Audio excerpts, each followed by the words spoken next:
get started then? Okay. My name is Janine Scanati. I'm the rector of Good Samaritan Episcopal Church, which is by the UPC Mall in UC San Diego.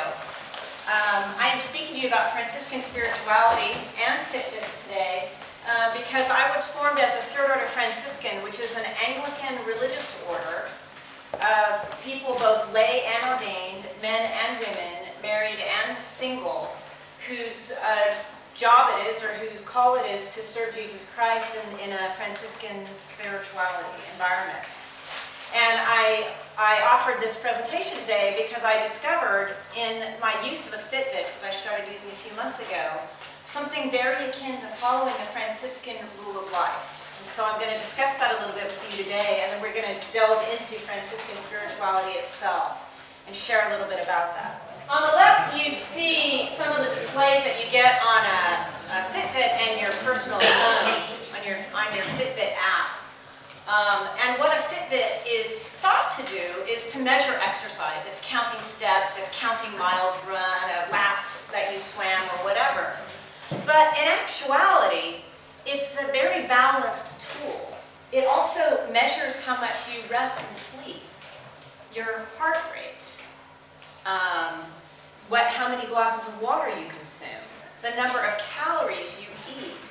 It is measuring in a variety of ways because your physical health is a holistic matter. It's not just the number of steps you walk, right? It's what your resting heartbeat is and things like that.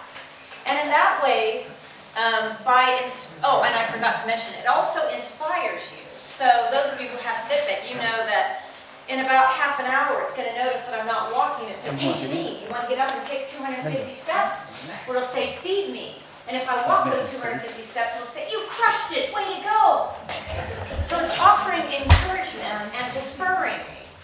It will also, if I'm lying in bed in the morning, and I've actually woken up because my dog whacked me with her tail, but I don't actually want to get out of bed yet, and yet my heart rate is starting to go up in the way it does when you are aroused from sleep, it will go, zzz, like, get away, wake up, because it knows that I'm ready to wake up, and it spurs me on. It also offers a certain amount of accountability by measuring all of these things. I'll see that I didn't get very much exercise or didn't get very much sleep one week. And in that sense, it's very much like a Franciscan rule of life. Now, in the Third Order in the Anglican Communion, we follow a rule of life that has 9 points in it, very similar to the original rule that Francis wrote in the early 1200s. And so, for example, Eucharist, celebrating Eucharist, reconciliation, both the sacrament and the practice of bridge building and peacemaking and reconciliation in the world, prayer, self-denial, retreat, study, simplicity of living, work, all of those things. And we are encouraged to use the rule, to look at it, to kind of measure ourselves against that rule of life regularly and track how we're doing. Not to judge ourselves or to criticize ourselves, but rather to give that encouragement to ourselves. Oh, I haven't taken a retreat in a year. Oh, I didn't get enough rest. Oh, I have not devoted much time to prayer in my life. I've been doing the service, the work part, and not giving myself to contemplation very much. So in that sense, using the Fitbit is very much a kind of a metaphor for following a rule of life according to a discipline. What's especially impressive about the Fitbit is that it has this balance between movement or action, nutrition, some kind of nourishment, and rest. It's not only how much activity you did, but was it a variety of activities? What was the length of activity? What was the frequency of the activity? How many glasses of water? How many calories did you eat? And it's highly flexible and configurable. So I can say, I don't care how many steps I walked. I don't care to measure calories or sleep. I say what it is that's important in my life to measure. And then it gives me the feedback I want. That is very similar to the Third Order Franciscan rule of life, in which we are encouraged to customize it to our own lives. So those 9 points that I rattled off to you are meant to be modified by each person. How do I live out self-denial in my life? Is it having only 2 pairs of work shoes? Is it holding my tongue when I'd like to win the argument? How do I express self-denial? What do I need to work on? So I don't really need to work on flexibility. I can measure that. I need to work on how long, how many hours I exercise per week. So it's a very individual practice, following this rule of life, whether it's in a Fitbit or in the Franciscan life. One of the things that most Franciscans will tell you is that we're really good at the work part, and we're not very good at the rest part. Most people called to Franciscan life are called to serving other people. Most likely, people who are on the margins in some way in life. People called to the Benedictine life are often more called to contemplation, retreat, rest, and hospitality. So if you go to a Benedictine house of retreat, you'll notice that they emphasize rest and a great deal of time in prayer. Franciscans pray a lot, and it often tends to be prayers of intercession, prayers for other. So in our rule of life, there needs to be time for contemplation, not praying for others, but simply sitting in the presence of God. And I guarantee you that the spiritual director of every Franciscan will say, when did you last go on retreat? Did you take your Sabbath day? Because it is a mistake of every Franciscan I know, including myself, that we don't rest enough. Thus, I am not going to work on my sermon tonight. I'm just going to go home and rest. And you can get spurred to do that. So, unfortunately, you can't see this, and I'm really frustrated. On the left, it shows you, well, on the right, you'll see an actual thing that happened. I'm so proud of myself, I was going to show off to you that I got 7 hours and 15 minutes of sleep 2 nights ago. But then last night, apparently, I fell asleep while working on this presentation. Oh, that doesn't mean it's too hard.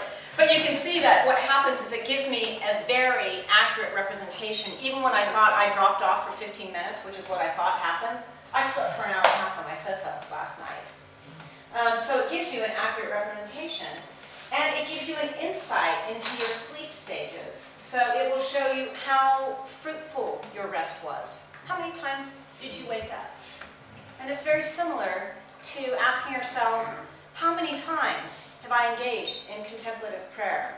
How many times have I laid down my worries about the homeless or whatever my issue is that I'm worrying about? And it's very good as an accountability tool, as a rule of life is. The Fitbit don't lie. So, true story, maybe you can't see it. So this shows my hours of sleep in October. There was a night when 3.5 hours, 7.5 hours. My goal is 7 hours a night. 6 hours and 16 minutes, 4 hours and 37 minutes, 5:38. You see what's happening? I went to the doctor, about a month ago, standard physical, just the regular checkup. And I said, everything's great, except, I don't know, I feel kind of tired. And she goes, well, how's your iron? We'll check your iron. She runs through all these things. Do you exercise? Yes, I exercise. Do you da-da-da? And then she said, how's your sleep? And I said, oh, fine, about 6.5 hours a night, 7. I aim for 7. Well, look what my Fitbit said. I never hit. I hit 7 once, and that's basically 2.5 weeks of tracking. Never, hardly ever hit my goal of 7 hours. So, a rule of life, a spiritual rule of life, emphasizes accountability and assessment, not as a way of reproving us, but as a way of encouraging us to realign our lives with what we say we're trying to do with our lives. So if I say I am trying to get more retreat into my life, or more service to others, or more contemplation, then what I want to do is track that in some way. How often am I praying? How often? It also gives us a tool in order to examine the truth about ourselves. If we think we're giving ourselves to a lot of this or that in life, and we have a tool that tells us that in fact we're not, we can do that realignment. And it's not a source of guilt necessarily, but it's a source of truth. And Franciscans find opportunities opportunities for humility in life. You usually don't try to be humble, it just comes to you, right? and having an accountability tool leads to a rise in humility and the practice of humility in one's life, because we do realize how often we are self-deluded, right? That we have a picture of ourselves and how we're doing in the world, how we are behaving. And having some tool in which we measure ourselves against points that out to us. The Fitbit does have a goal of bringing us closer to nature. Obviously, we like to be out there exercising in the world, hiking, running, walking, swimming, whatever you're doing. And I wish Hannah Wilder were here, because she and I do Fitbit challenges. And you can do a Fitbit challenge in which it basically says, do a 15,000 step walk through Yosemite Valley, and whoever gets to the end of the walk first is the winner of the challenge. And it will give you pictures of Yosemite Valley, since we can't all get to Yosemite Valley right at the moment.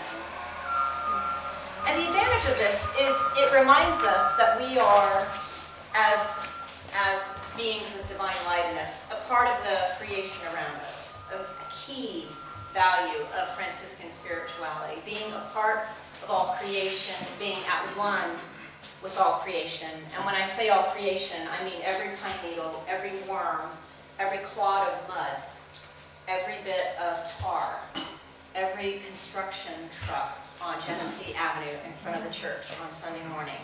We are a part of all of that around us.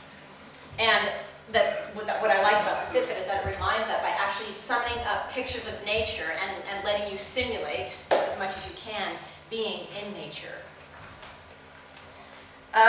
There's another thing that certain diocesan employees and I engage in, which is community on Fitbit. And so we will do work week challenges in which we spur one another on to win competitions. Basically, it's who can walk the greatest number of steps in a week. And I discovered that if you go like this a lot, you can actually add some steps. If you have to beat Richard Lee or Hannah Wilder right at the end of Friday night, you just keep waving your arm around and you can win by a little bit. It offers comparison and competition, and also consolation. There are ways to, see, it says in this middle image, Nick cheered you. So somebody can say, way to go, you just got 10,000 more steps this week. Most spiritual rules of life are seeking to get you to practice your spirituality in community. Now, this is obvious to us as members of churches. If you're here, you probably are called to worship, you enjoy worship, you already get community. But when it comes to working on your own personal spirituality, like your own personal physical life of exercise, it helps to have buddies. It helps to have groups of people, prayer groups, covenant groups, call it whatever you like, who are encouraging you and spurring you on. And comparison and competition, while that might seem anti-spiritual, has some benefits. So, for example, in the life of Francis, you hear stories of the other brothers comparing themselves to Francis. The Third Order was born in Italy because at the time that Francis was a young man starting his order, there were a lot of villagers who were married and they had kids or they had farms to take care of, and they saw his life and how devoted he was to Christ. And they said, we want to be like you. We compare ourselves to you and we fall short of your devotion to Christ. And he said, you don't have to be me. Do this. Be married, be single, do your jobs, but live according to a rule of life. So comparison and competition can be helpful if you're not looking to defeat others. If you're using comparison and competition as a way to measure yourself and find a model upon which to frame your life. That is, after all, our goal as Christians, is to model ourselves according to the life of Jesus. In that sense, we are comparing ourselves to one much holier than ourselves and seeking to emulate him. And so this notion of comparing and competing can be helpful in that sense, not in a sense of making others feel less. Another key foundation of Franciscan spirituality and the Third Order rule of life is simplicity. And one of the things that's absolutely intriguing about this tool is that it is so incredibly simple. You just tap it to get the next bit of information. I've walked 2,000 steps already this morning. The heart rate, the miles walked, the calories burned, the number of minutes in motion.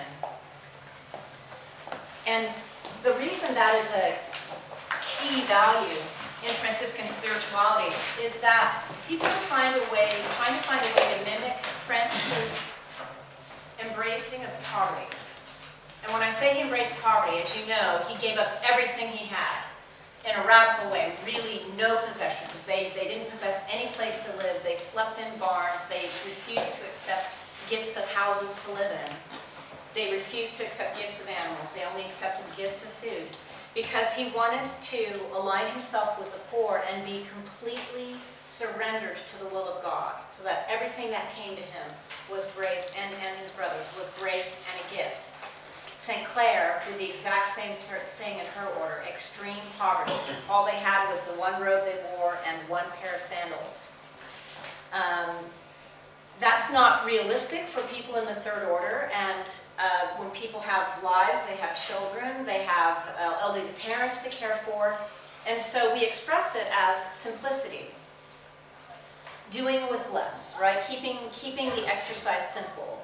This started for me when I had a leg injury and I couldn't run. So I stopped exercising for a while, and that wasn't good in my life. And then I saw people using a Fitbit. I think it was Richard Lee was the first one I saw using a Fitbit. And I realized that walking from the parking lot to Vaughn's was exercise. Doing house cleaning is a lot of steps. And it caused me, so that I could beat Richard Lee in this walking competition, it actually caused me throughout the day to get out and walk the grounds of my church at Good Samaritan. And we have a memorial garden where we have actual remains of people, ashes on the ground, and names engraved on the wall.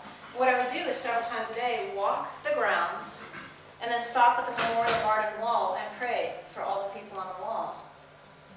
Do you see how the Fitbit, taking care of my physical life, led me to take care of a deep spiritual need for me and for the congregation, to pray for the dead buried on our church campus. I wanted to speak to you a little about this balance between contemplation and action. Remember I talked about the Fitbit as measuring rest as well as activity. There's a famous story of St. Francis, and this is not hagiography, this actually happened. There's some other stories that are kind of over the top. But as he was becoming more well-known and was journeying to see the Pope and preach at other churches throughout Italy and France, he also felt very called to meditate. And he was very busy leading his order, being a spiritual guide to his order. So he asked two people to pray for him, Sister Clare, and I think it was Brother Leo. I think I've got the brother right, his favorite brother. And he said, what should I be doing more of? Should I focus on contemplation and meditation, or should I be out preaching and working in the world? Because they were very much a working order. And they both went off for 3 days of meditation, and they both came back with the same answer. Both. You're meant to do both. And so Franciscan spirituality is a balance of contemplation and action. The prayer and the contemplation, and when I say contemplation, I mean sitting in silence with only one thing, an invitation to God to help us find God within ourselves. That's just simple meditation. That's absolutely necessary to recharge our Fitbit batteries. If we spend all our time on the front lines of the people who are the most marginalized and the most disadvantaged in society, and we don't recharge our batteries, we wear ourselves out. If you are on 5 committees at church and you do every service, you're head of the altar guild, you teach Sunday school, you take meals to the homeless, and you care for your aging father, you need contemplation. You need time to shut all of that off. How many of you have had the news on? It doesn't matter which issue, because there are so many of them, and you just say, I can't take it anymore. How many of you have just felt that? I can't take it anymore when you're watching the news? So 10 minutes of news a day, that's it. Find out what's happening and then get off of the news. And I now use that. When I get the I can't take it anymore, I simply shut all of that off and I sit in silence. with God, what it reminds you of is that there's always chaos in the world, there's always evil in the world. And if you only look at that, and you don't focus on the kind of the eternal timelessness of God in your prayer life, you'll burn out. And it did happen to St. Francis. He did burn himself out. And that's why he went on the 40-day retreats, because he was getting into that issue. A friend of mine wrote something on Facebook yesterday. She was talking about taking time in the morning to pray. And she said so many people are becoming numb by what's happening in the news. They worry about North Korea, or they worry about the stories coming out about movie stars and their interactions with young women. And they get numbed. They get into that, oh, they just go like that. And what she invited people to do was to spend time in prayer and then move from numbness to encounter with whatever the story is that you need to deal with, if you need to deal with it, and to find healing in that. Because to shut ourselves off from the world doesn't work either. It simply doesn't work. You create a hard shell around yourself, a hard spiritual shell, and eventually that shell will keep you from encountering God within you and others. So the goal is to recharge our batteries with contemplation so that we can act in the world.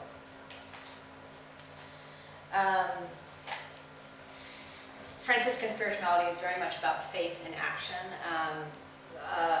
Of all the orders in the world, it's probably the one that is most focused on social justice. I don't know all the orders in the world, so I hope I haven't stepped on anyone's toes. It frequently takes positions on social justice issues, and it stresses equality, the righting of injustices, the reduction of suffering in the world, and especially since the 1990s, the care for creation.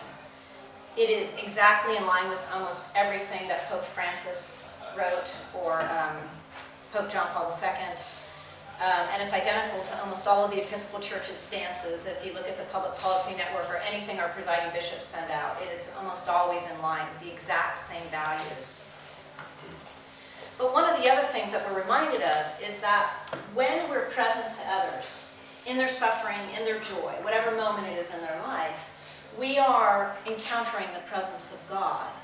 So we don't think we will only find that presence of God within ourselves in our time of contemplation, but we should also be finding the presence of God in those we serve, in things we work on. Whether we are washing the dishes or delivering the sermon or making the meals, trimming somebody's toenails, it actually doesn't matter what we're doing. We're trained to find the presence of God in all of those faithful actions. I want to take a moment. We've been doing a lot of talking, so I want to take a moment and see if you have any questions so far, or any comments, anything you want to share.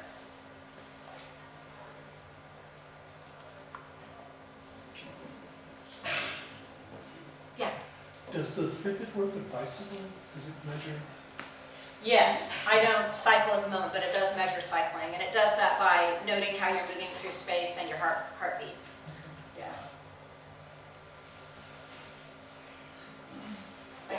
I'm glad to hear something besides a competitive approach to Fitbit, where people will put it on Facebook or something. Well, I walked 12,000 steps today, and it's sort of like, well, wait a minute, are you competing against someone else, or is this just for yourself?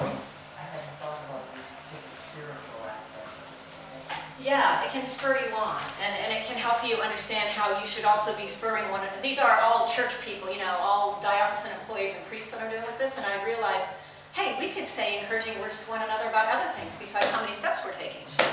Right? Great job going on retreat.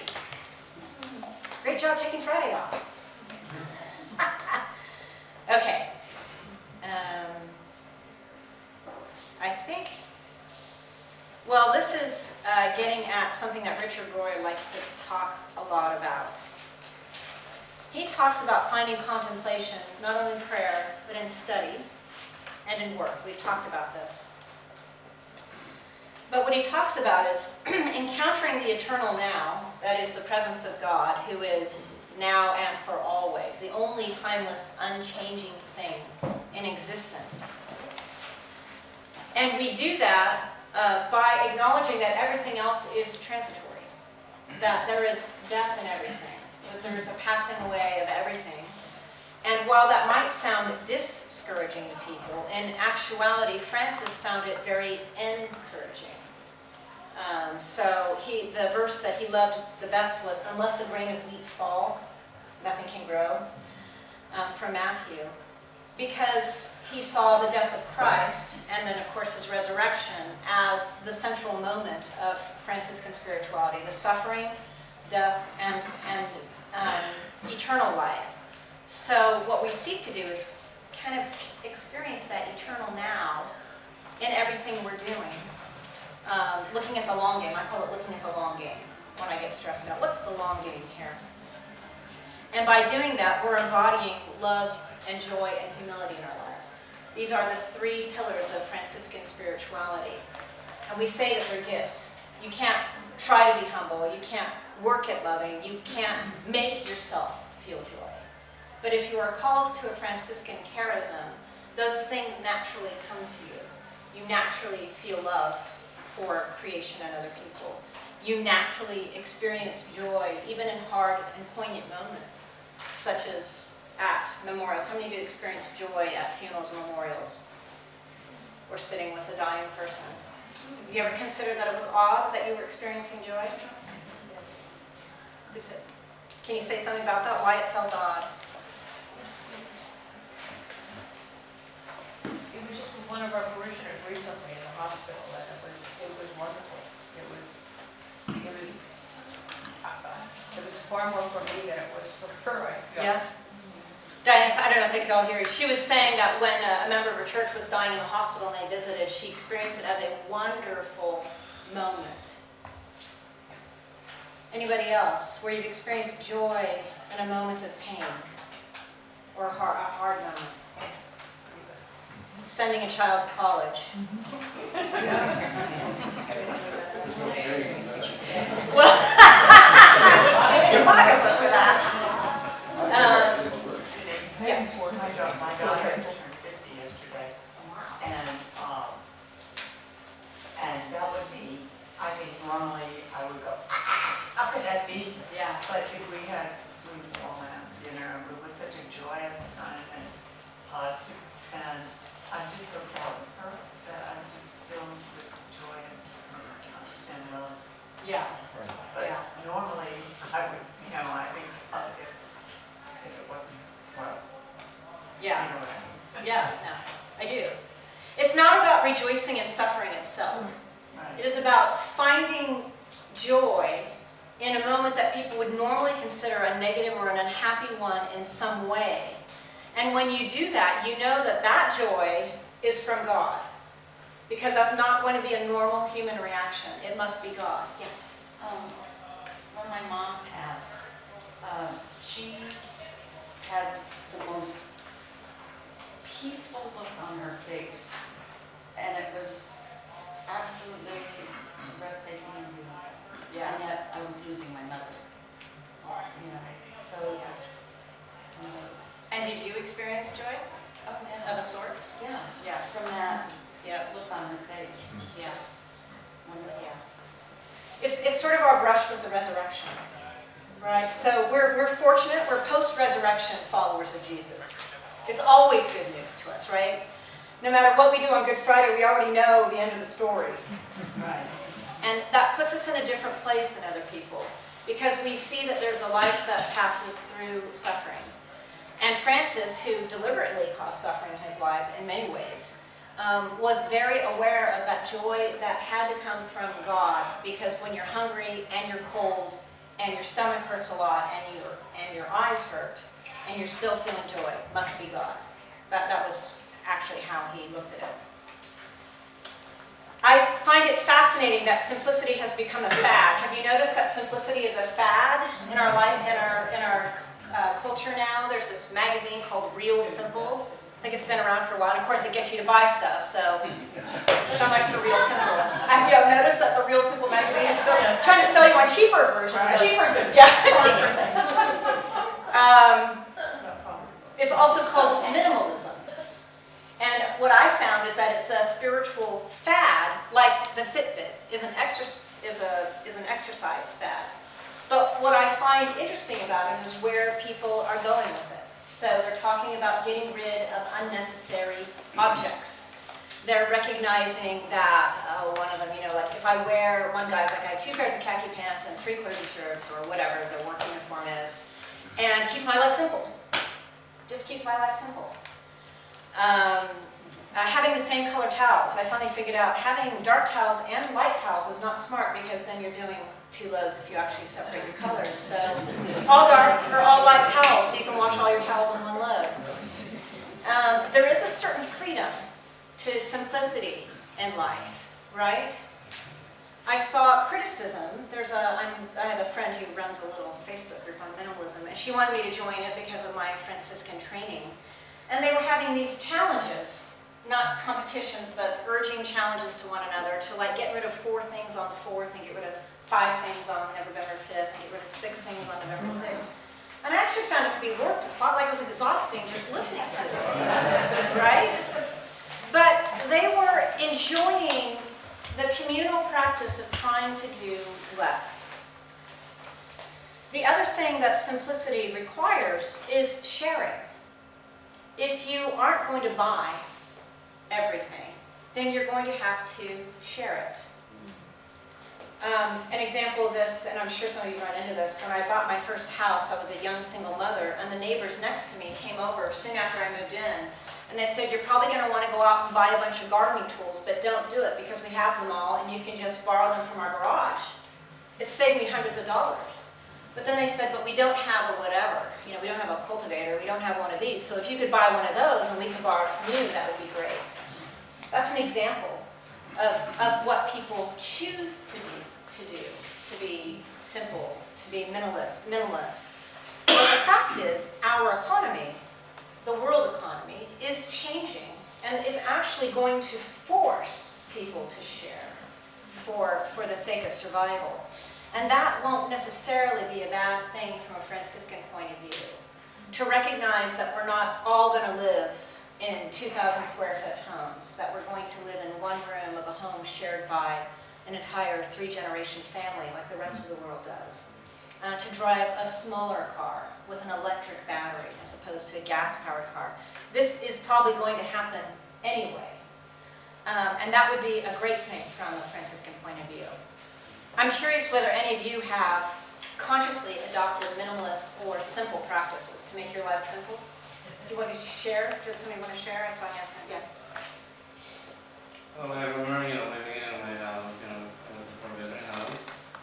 I moved out of it, and I really got this little book, about feng shui to show me how, so I'm really mobile now, so I can just pack a couple of suitcases and deflate my mattress, my air mattress, and just go.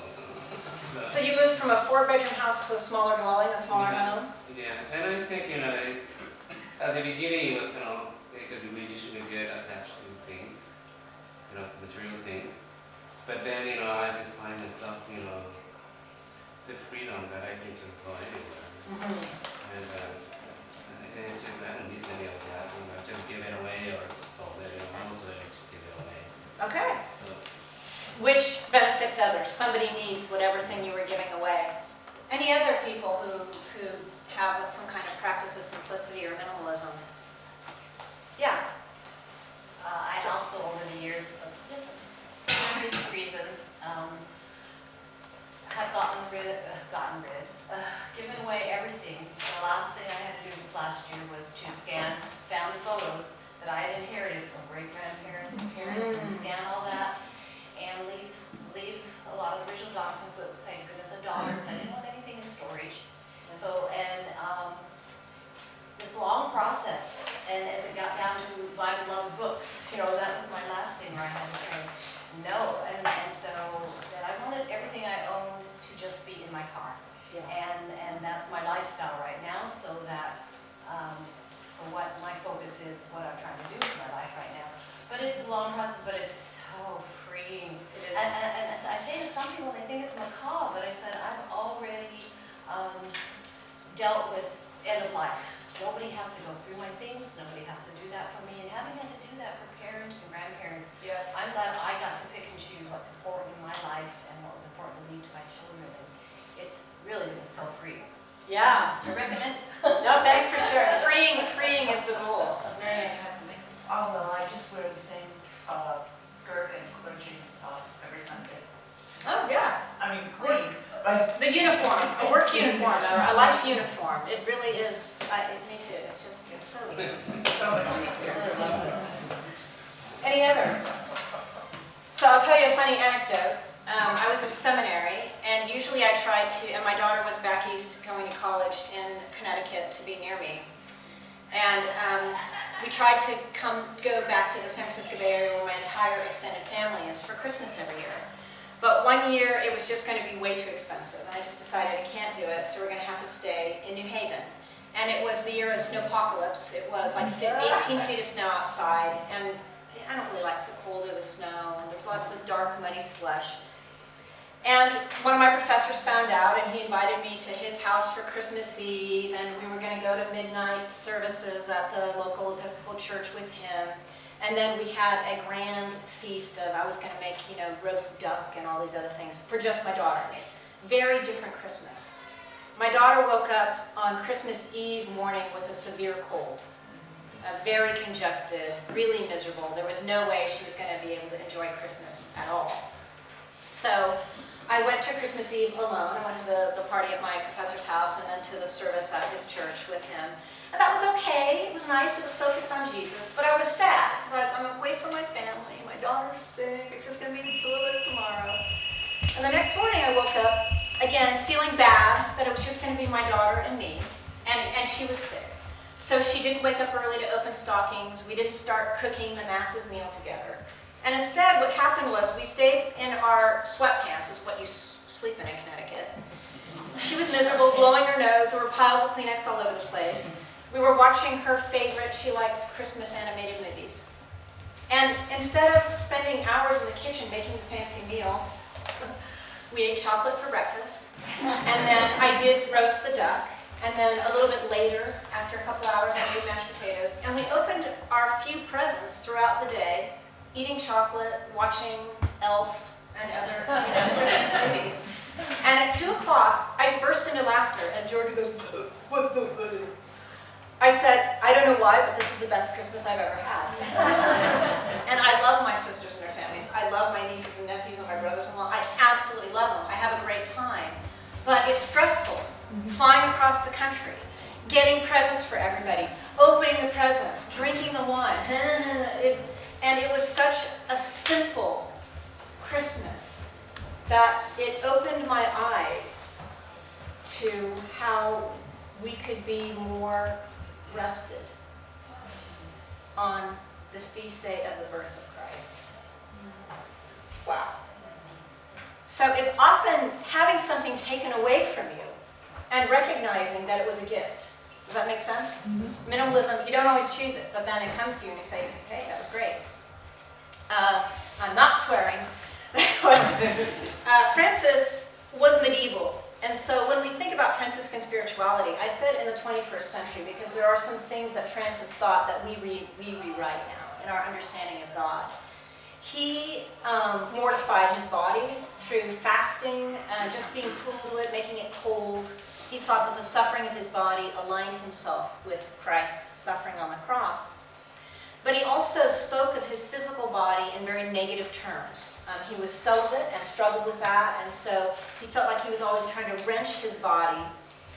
And he called his body brother ass, meaning a stupid, dumb animal that you have to beat into submission, and a beast of burden. And he meant that. He really, very medieval in his thinking. Now, Franciscan spirituality taps into the other part of what Francis and other Franciscan theologians have said, which is that God gave us our bodies as an incarnation of divine love, just as Jesus is the incarnation of divine love. And in addition, the whole world, the whole cosmos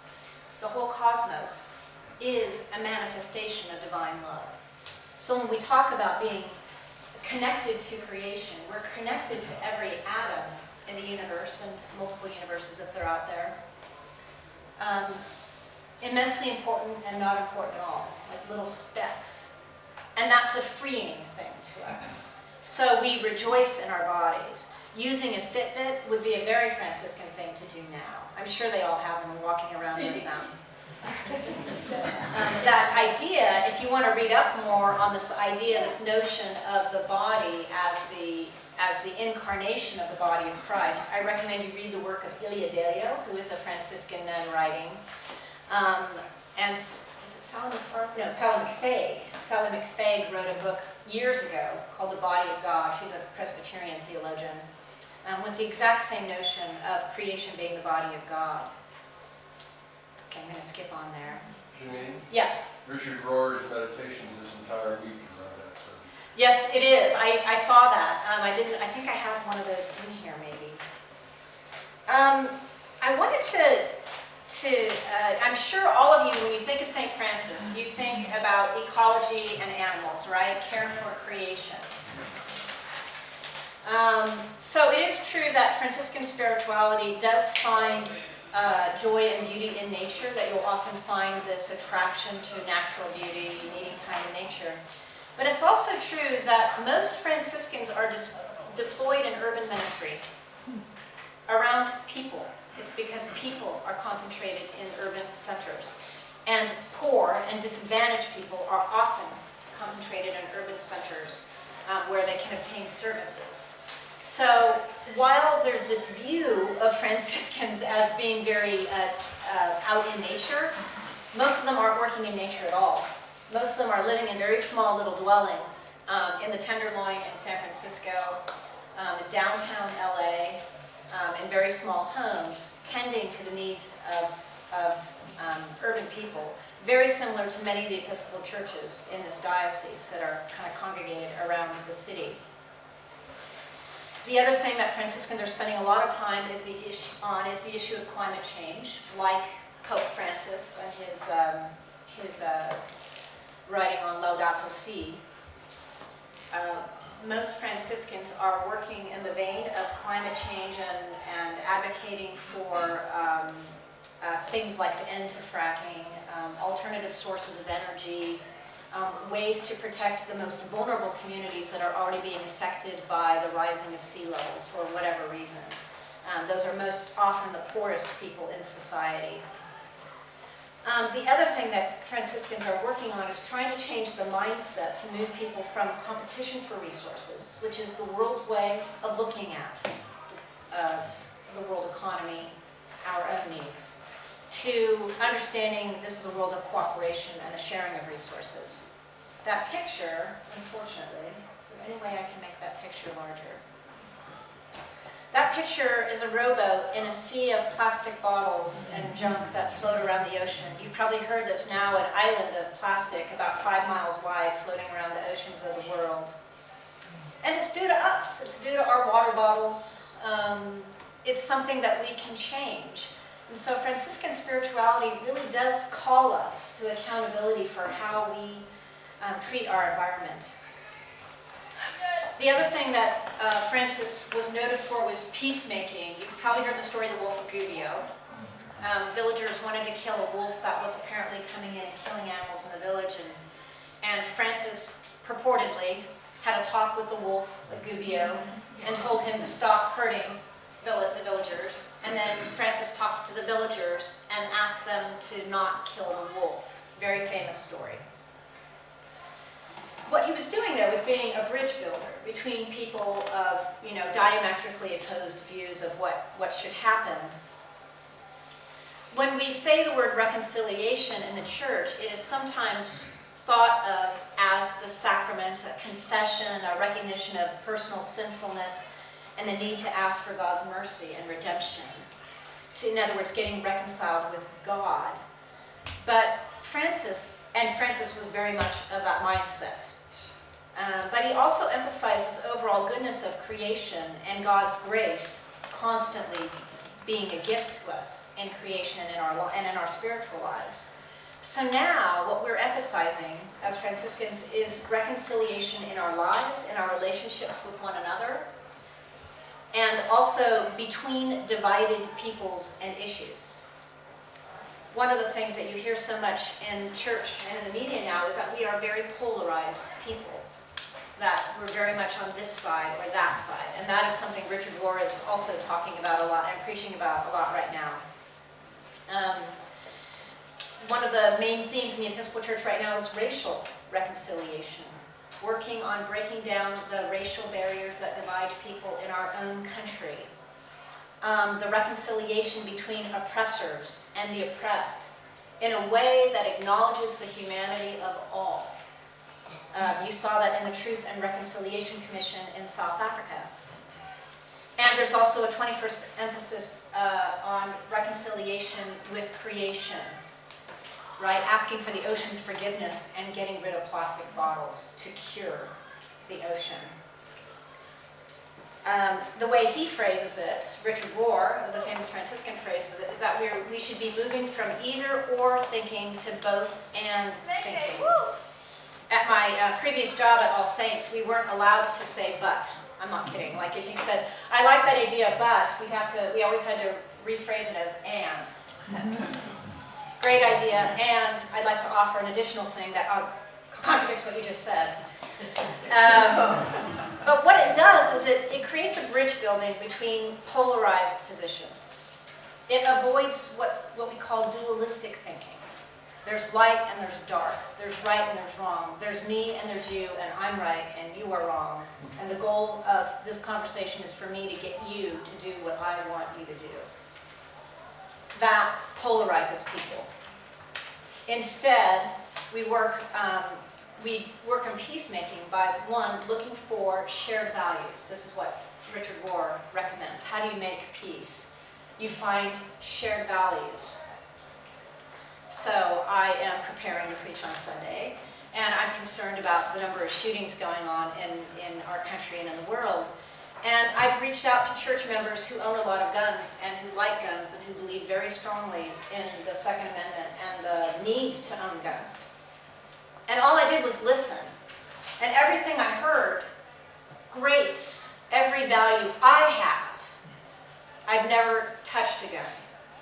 I don't like even walking by police officers with guns on their holsters. Guns are anathema to me. But they're an aspect of our world and definitely our country. And so I talked to people for whom guns are a positive thing. It's a very positive thing. Not the AR-17 or 15, whatever it's called. But to this member of my congregation and others, it has a positive aspect, and there's a reason. So I listened to his reasons. He didn't change my mind. I will not change his mind. But I avoided the dualism of saying, my God, everything you're saying is horrible and you're wrong. Does that make sense? I practiced appreciative listening. Let me understand you. I tell you that story because peacemaking means conflict resolution. It doesn't mean everybody be quiet and let everybody do what they want to do. Peacemaking means actively engaging in the conflict. Sometimes you are the neutral person in the middle, but sometimes you have to engage in conflict resolution and peacemaking when you are a player in the game. I have thoughts about guns, and I have feelings about guns. But if I use the power of my position and slam away at people who I know have very opposite feelings and experiences with guns, then I can't build a bridge. So instead, I have to create a both-and thinking. I think this, and I think a lot of it is right. And I want to know what you're thinking, and I understand your values. And I didn't even question what this person was saying, and he said, I value freedom. I said, me too, an important value. And I didn't say, yeah, but at the expense of what? I didn't even say it. But the more I listened to him, he said, but I recognize that unlimited freedom is not possible and not a good thing. He didn't have to say it. So if we just listen to one another, seek to understand one another, we get farther.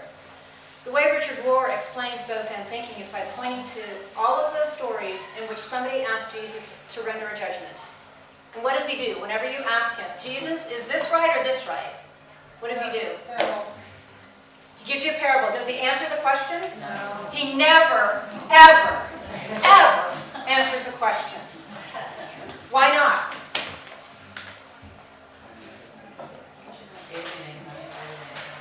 Okay, that's great. Okay, you can alienate one side or the other. Makes you think. Makes you think. Take responsibility for your decisions. Right.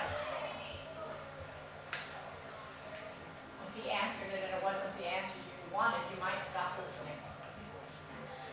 Well, okay, that's very interesting, Jackie, because I don't think that Jesus ever shied away from telling people something they didn't want to hear.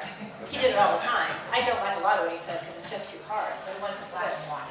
You're right, not black and white, definitely. The truth is often deeper. Yes, I think that's part of it too.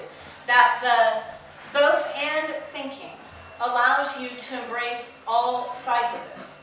So, if you remember, he's usually critiquing the question itself because it's a dualistic question. Is it this or is it that? He says, let me tell you a story. Or I'm not going to give you the answer. Or give to Caesar what Caesar, give to God what's God, as if we understand that answer, right? It's not an answer. Do we pay the taxes to Caesar or not? And he says, do both, do all. I don't like this question. Are we getting near the end? Oh, we need to end now? Okay. Pardon? Good, I'm almost at the end. We have 10 minutes or? No, you're fine. Oh, I thought you were waving to say stop. Agreeing with you. Oh, you're agreeing? Hallelujah! It's a hallelujah. Did you want to add something to the both of you? Oh. Some experiences you had. I shared mine. Both and thinking. The rector of the church, Episcopal church I attended in Tampa before I moved here, he had a seminar for gun, learning about how to handle your gun. It was encouraging for people to protect themselves. So I had to write a letter. I just said, I don't think there's any place in the church, and you were a representative of the church, to promote violence. It's a violent. Okay. And And how did that go? I felt like I had to keep in respond. Oh, And I still haven't. So, but I felt like I had to say something that had to know there's people that find that offensive in this congregation. Well, I think what you did was you practiced the both and. You believe this. I'm adding my ethics and my belief to tell you how I feel. I can't compromise on that belief. Granted, so both and thinking doesn't require you to compromise on your ethics or your belief. It requires you to seek understanding with other people, if that makes sense. Well, I was trying to have him understand me, but I wasn't really trying to understand. I get it. And what I did, learning, preaching to this congregation that I preach to, is I now know who might feel differently from me on certain issues, and I reached out pre-sermon. That he did that. Well, you could go and say, could we talk about it? Not to convince him otherwise, or to Yeah, her otherwise. I probably should have done that, but I did it in a letter, which, saved my face. A letter that you signed? You signed it? Oh, yeah. Okay. I think you did a great job of sharing your perspective. I thought that is part of both and thinking. Yeah, Marshall. It's very interesting. My daughter and I have had some discussions around how you get someone to change their way of thinking Yeah. in this political world in which we live, and how we feel how wrong other people are, and that they should think that way. The psychology of it gets in very interesting, because the moment you say something that someone's wrong, they just dig their heels in deeper. Yeah. But the moment that you can find some recognition or validation Right. that they have a right to think the way they do, Right. now they become more receptive to different ideas. Yeah. And it's a very subtle thing, but the but expression, automatically invalidates what you just said. Yeah. Yeah. Yeah. It does. Yeah. This is this is an older subject, but my discernment about priesthood happened in the late 80s. Did you go to Berkeley? No. Yeah. Berkeley, Yale. Yeah. Yeah. Yeah. Yeah, so number of people, men, women, who did not agree with women's ordination, and still do. And one thing I love about Francis, what little I know, is he just continued to surrender his pride. Yeah. In this particular instance, I have learned a lot by not interpreting someone's sense that women shouldn't be priests as a personal thing. Right. Okay, and it's actually made room for better conversations over the years. I'm not saying that it's not hurtful or painful, but I just think the body of Christ is strong enough to handle divergent views. Yeah. And it's just for me it's an area where I've learned how to let go. Yeah, I think that's a beautiful example. I wanted to give an example in the church. I came here from the Diocese of LA as it was beginning its lawsuit against its own bishop. And I can't tell you the whole story, just suffice it to say that the retiring bishop, John Bruno, started to sell church land while a mission church was in it. And this was partly due to the division over ordination of gay people. And it blew up into a big, messy, ugly thing that consumed the entire diocese and led to Title IV charges against the bishop. These words, the Diocese of LA with the bishop-elect, what's the word? Yeah, thank you. I couldn't think of the word co-editor. Thank you. He came in during this time, and there is a whole group of people from St. James by the Sea, or St. James, Newport Beach, sorry. And the standing committee, a lot of people got hurt. Everybody got hurt, and the rest of us got dragged through it, and not wishing to take sides. I don't exactly have a side, because I don't know all the facts. But this is his part of the joint statement released by the people of St. James, the standing committee, and John Taylor. Winners and losers, polarization and accusations of duplicity and betrayal, inflexible positions and disrupted friendships, not the church at its best, but inevitable consequences whenever controversy erupts, the fog of conflict descends, and colleagues in leadership and ministry take up sides instead of tending relationships. In the midst of conflict, we're often at our worst when we think or know we're right. As the parties wrote in our statement, we will end the cycle by sharing our narratives openly and honestly, using reconciliation in relationship to rediscover our unity and purpose as a diocesan family in Christ. It's an incredibly honest, humble. John Taylor is a priest in the diocese, elected to be so he was in the midst of it too. He knows all the details. And I know people on the standing committee, and people who go to church, and people who love John Bruno as their spiritual father. Is a mess. And what they're saying is, we are going to practice the Christian art of reconciliation. We got where we are because everybody thought they were right. And he's admitting, yeah. So I give that to you as a very powerful example of the church saying it to itself. Oh, sorry. Okay, we're near the end. We're at the end, I think. So as you enter the readings coming up, the last few readings before we enter Advent, you're going to see a number of reminders to stay awake, like the bridesmaids waiting for the bridegroom. And I encourage you to use Franciscan spirituality as a Fitbit alert that wakes you up, that makes you woke, as people like to say, to what's going on in our world, to seek the truth in all positions and all conflicts going on in the world, to not become so affixed to our own opinions on how to resolve things. And by doing that, we won't miss the presence of God in every position, right? In everything that's going on in our world. And then we'll be open to that eternal joy that comes from finding the presence of God and the eternal now and everything we're doing. That's it. Thank you so much.